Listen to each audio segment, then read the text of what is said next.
नमस्कार दोस्तों, आज के वीडियो में axis bank personal loan explain करेंगे।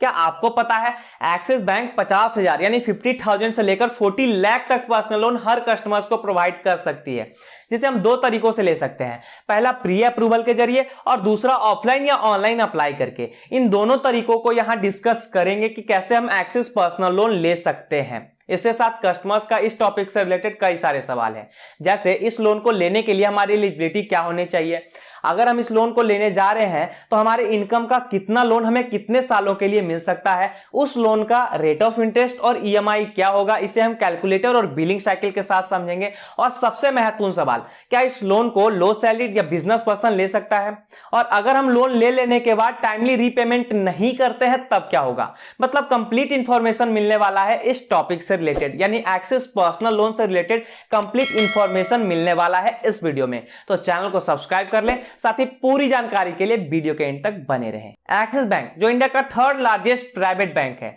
ये current account, saving account, ASAP account और भी ना जाने कई योजनाओं के साथ साथ हमें सिक्योर्ड और अनसिक्योर्ड लोन भी प्रोवाइड करती है। अब सिक्योर्ड और अनसिक्योर्ड लोन किसे कहते हैं, तो जिस लोन को लेने में हमें सिक्योरिटी की जरूरत होती है, कोई गारंटर की जरूरत होती है, उसे हम सिक्योर्ड यानी सुरक्षित लोन कहते हैं, जैसे car loan, home loan, property loan.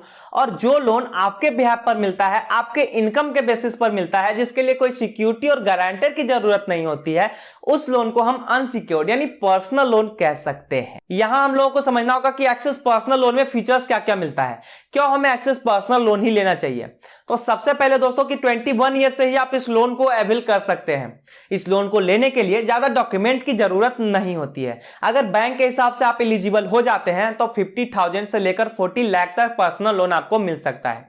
लेकिन अगर वो पर्सनल लोन आपको इंस्टेंट पर्सनल लोन में चाहिए तो वही पर्सनल लोन 50,000 से लेकर 15 लाख तक ही मिलेगा, जिसे 24/7 सुबह चाहे शाम कभी भी अवेल कर सकते हैं। इतने के बाद अगर कस्टमर लोन अप्लाई करने की सोच रहा है तो उन्हें 10.99 के स्टार्टिंग इंटरेस्ट रेट से एक्सिस बैंक पर्सनल लोन देगी, जो बाद में चलकर रिड्यूसिंग रेट बनेगा। लेकिन वही पर्सनल लोन अगर एक्सिस बैंक का एग्जिस्टिंग कस्टमर लेता है तो बैंक का दावा है कि उन्हें बेस्ट इंटरेस्ट रेट प्रोवाइड किया जाएगा, वो भी बिना कोई सिक्योरिटी और गारंटर के। अब हम समझते हैं कि किस क्राइटेरिया को फॉलो करके एक्सिस बैंक से पर्सनल लोन ले सकते हैं। तो वो व्यक्ति जो इसका अप्लाई करने जा रहे हैं, उनका एज 21 ईयर से लेकर 60 ईयर से कम ही होना चाहिए, यानी आपका 60 साल के अंदर अंदर पूरा रीपेमेंट भी कर देना है। इसके अलावा वो सैलरीड होने चाहिए किसी भी रूप में, चाहे आप डॉक्टर्स हो, public and private sector companies के हो, गवर्नमेंट सेक्टर कंपनी के हो, पब्लिक अंडरटेकिंग कंपनी हो, चाहे जिस भी रूप में हो, आप सैलरीड इंप्लॉय होना चाहिए और उन सैलरीड इंप्लॉय का मंथली इनकम 15,000 का होना चाहिए। अगर इतने से कम रहता है तो बैंक आपको एलिजिबल नहीं करेगी। साथ में आपका सिविल यानी क्रेडिट स्कोर भी बेहतर होना चाहिए। अब अगर डॉक्यूमेंट की बात करें तो ड्यूली फिल्ड यानी प्रॉपरली भरा हुआ एप्लीकेशन फॉर्म चाहिए, Aadhaar card, PAN card, income proof चाहिए और बस आप इस लोन के लिए एलिजिबल हो जाएंगे। यह जरूरी नहीं कि जो व्यक्ति इसका अप्लाई करने जा रहे हैं उनका सैलरी अकाउंट, सेविंग अकाउंट या करेंट अकाउंट इसी बैंक में हो। लेकिन अगर आपका अकाउंट इस बैंक में रहता है तो as possible low interest rate charge किया जाएगा। यहां एक सवाल आता है कि जो व्यक्ति बिजनेस करता है या बिजनेस लोन लेना चाहता है, क्या बैंक उन्हें इस लोन के लिए एलिजिबल करेगी। तो बैंक का साफ साफ कहना है कि हम उस कस्टमर्स को भी लोन प्रोवाइड करेंगे, लेकिन वो लोन बिजनेस लोन रहेगा, जिसमें कुछ और एलिजिबिलिटी क्राइटेरिया फॉलो करना पड़ता है। लेकिन अगर कस्टमर एलिजिबल हो जाता है तो उन्हें 50 लाख तक बिजनेस लोन मिल सकता है। अब हम लोग समझते हैं कि इस पर्सनल लोन को अप्लाई कैसे करना है, जिसके दो रास्ते हैं। पहला ऑफलाइन अप्लाई करने का, जो बैंक जाकर एप्लीकेशन फॉर्म भर के आपको अप्लाई करना होगा। फिर अगर आप एलिजिबल हो जाएंगे तो इन्फॉर्म करके आपका लोन अमाउंट आपके अकाउंट में क्रेडिट करवा दिया जाएगा। और दूसरा ऑनलाइन अप्लाई करने का, जिसका लिंक वीडियो के नीचे डिस्क्रिप्शन में दिया हुआ है। जब उस लिंक को क्लिक करेंगे तो कुछ इस तरह का डैशबोर्ड सामने आएगा, जिसमें सबसे पहला आपको अपना मोबाइल नंबर देना होगा, उसके बाद डेट ऑफ बर्थ या पैन नंबर डालकर सेंड ओटीपी को क्लिक करें। फिर ओटीपी वेरीफाई कर लेने के बाद अगले 3 स्टेप में लोन अमाउंट आपके अकाउंट में क्रेडिट करवा दिया जाएगा 2 से 3 घंटों के अंदर अंदर। इसके अलावा जो प्री अप्रूवल लोन लेना चाहते हैं वो इस लोन को कैसे ले सकते हैं, तो उसके लिए आपका सेविंग अकाउंट, करेंट अकाउंट या सैलरी अकाउंट एक्सिस बैंक में होना चाहिए। उस अकाउंट से अच्छा खासा ट्रांजैक्शन होना चाहिए महीने का। साथ में अगर आपके ऊपर कोई लोन है तब तो चांस कम है, लेकिन अगर लोन का लोड आपके ऊपर नहीं है तब eligibility time to time check करते रहना है। चांस है कि 4 से 5 लाख तक इंस्टेंट पर्सनल लोन आपको मिल जाएगा। अब यहां समझते हैं कि कितने सालों के लिए आपकी सैलरी पे कितना पर्सनल लोन आपको मिल सकता है। तो देखिए आपकी जितनी सैलरी है उस सैलरी को 15 से मल्टीपल करें, यानी आपकी सैलरी का 15 गुना पर्सनल लोन ले सकते हैं एक्सिस बैंक से। सपोज करें किन्हीं का सैलरी 20,000 है, उसे 15 से मल्टीपल करें तो करीब वो 3 लाख पर्सनल लोन ले सकते हैं। किन्हीं का सैलरी 27,000 या 28,000 है तो करीब वो 4-4.25 लाख तक पर्सनल लोन ले सकते हैं। उस पर्सनल लोन का रीपेमेंट 60 महीनों के अंदर अंदर आपको कर देना है। याद रहे 60 महीने यानी 5 सालों के अंदर अंदर, यानी कि ज्यादा से ज्यादा आपको 60 महीनों का समय मिल सकता है और कम से कम 12 महीनों का समय भी आप ले सकते हैं। ये टाइम पूरा फ्लेक्सिबल रहता है, यानी 12 महीने से लेकर 5 सालों का टाइम आप ले सकते हैं आपके लोन अमाउंट को रीपेमेंट करने का। फिर यदि ईएमआई की बात करें तो यहां हम लोगों को एग्जाम्पल के रूप में ईएमआई समझना होगा। मान लिया जाए हमने 50,000 का पर्सनल लोन लिया एक्सिस बैंक से, जिसका रेट ऑफ इंटरेस्ट है 10.99%।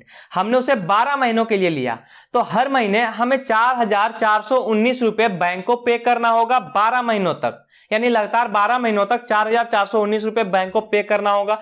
मतलब प्रिंसिपल अमाउंट 50,000 और इंटरेस्ट अमाउंट 3,026 रुपए हुआ। टोटल 53,000 यानी 53,026 रुपए 12 महीनों में बैंक आपसे ले लेगी।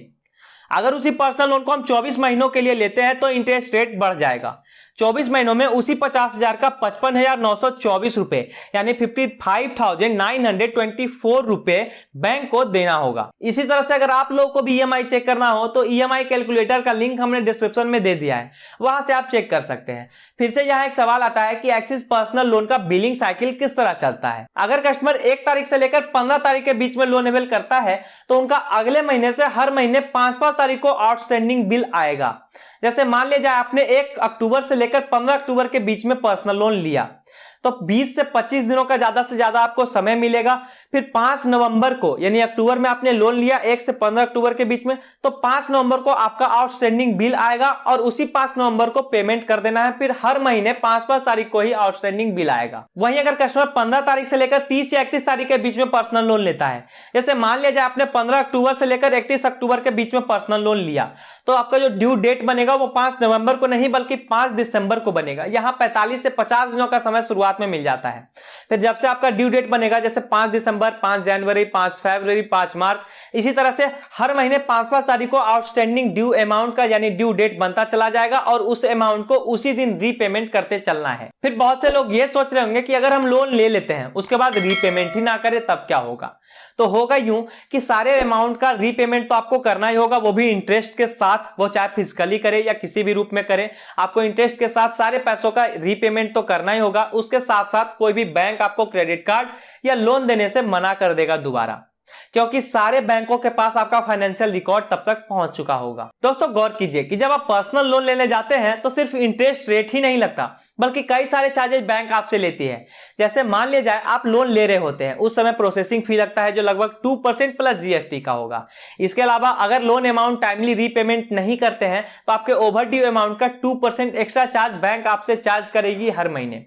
इसके अलावा अगर आप फोर्स क्लोज करवाना चाहते हैं, मान लिया जाए आपके पूरे पैसे का रीपेमेंट आप एक बार में ही कर देना चाहते हैं और जो लोन चल रहा है उस लोन को क्लोज करवाना चाहते हैं, तो उसके लिए भी चार्ज देना होगा। इन सारे चार्जेस को और एक्स्ट्रा चार्जेस को हमने कमेंट बॉक्स के टॉप कमेंट पर नोट कर दिया, आप चाहे तो वहां से पढ़ सकते हैं। तो यह था दोस्तों एक्सिस बैंक पर्सनल लोन का पूरा डिटेल, जिसकी जानकारियां आप सबों के पास भी होनी चाहिए। इसके बावजूद अगर इस टॉपिक से रिलेटेड कोई सवाल आपके पास हो तो हमसे कमेंट में पूछ सकते हैं। चैनल को अब तक आपने सब्सक्राइब नहीं किया है, देर किस बात की, चैनल को सब्सक्राइब करें और अगर ये वीडियो उपयोगी लगे तो इसे लाइक भी जरूर करें।